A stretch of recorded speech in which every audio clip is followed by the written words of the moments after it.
Panchamrutham welcomes you on a divine journey.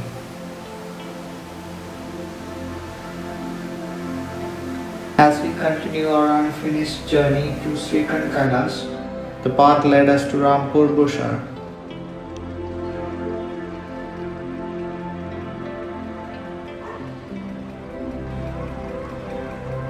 Some 130 km from Shimla, which on the curvy Himalayan route took about 6 hours.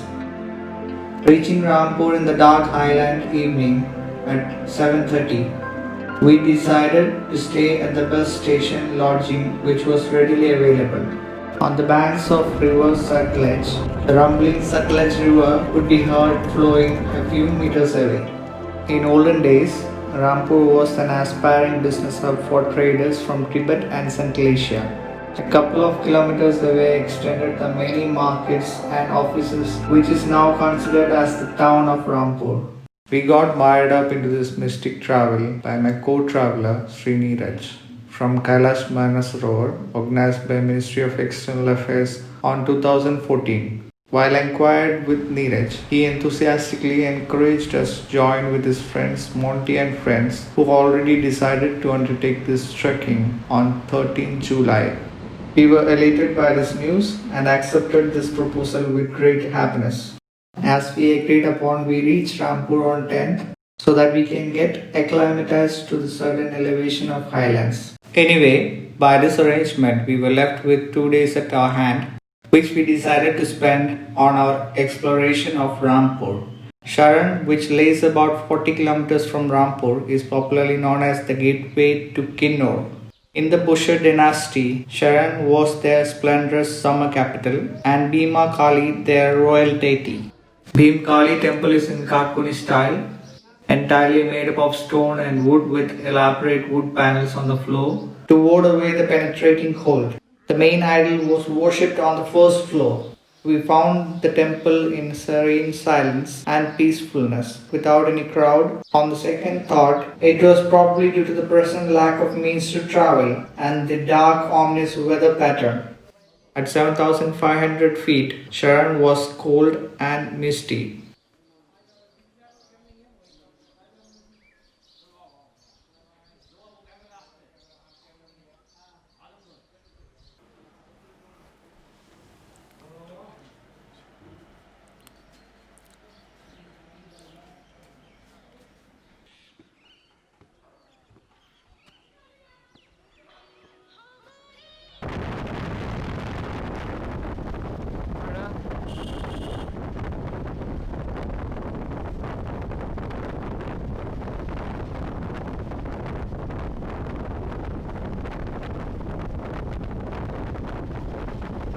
As planned, we met Monty and party on 13th morning, who reached Rampur after a long night drive. We smiled and greeted each other. On the way, we visited to the famous cave temple of Shiva, the Devdank.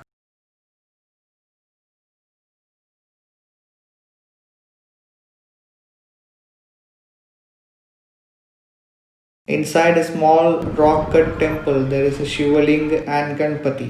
The legend says that Shiva escaped through this cave to Shrikant when the Bhasmasura tried to test the boon bestowed upon him by Shiva, that whoever he touches on his head will immediately get incinerated into ashes. Does this cave lead to Shrikant via a tunnel? Well, that's for the traveler to keep a mystery.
Starting from Rampur, the travel took us to Narman village through 15 kilometers of highland road which is in Kulu district. Covering another 17 kilometers, we reached Agipul where we took a right U-turn going upwards to Jao, which is further 6 kilometers away.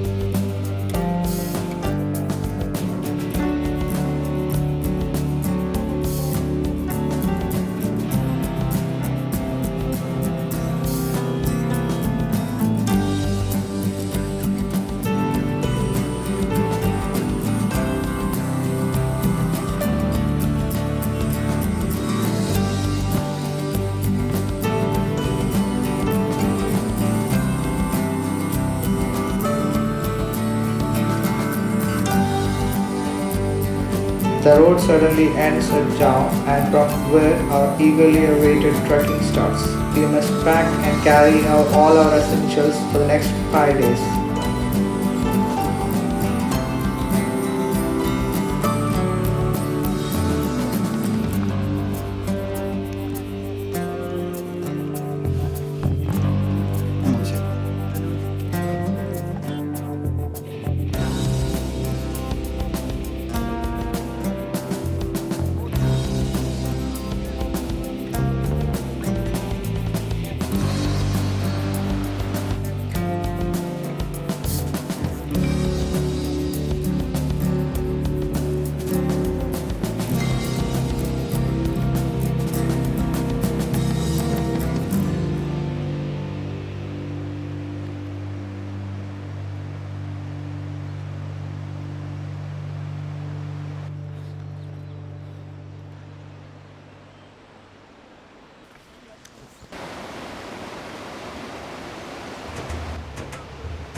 Our first day camp was at Shrikant, which is only 3 kilometers.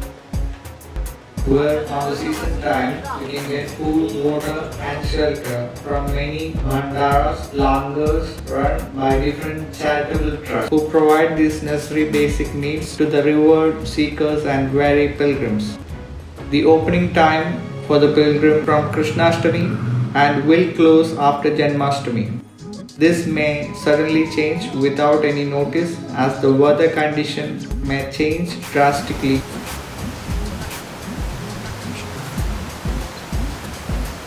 Take it as a fair and safe warning to never ever try to visit on unauthorized periods, sometimes even on season time.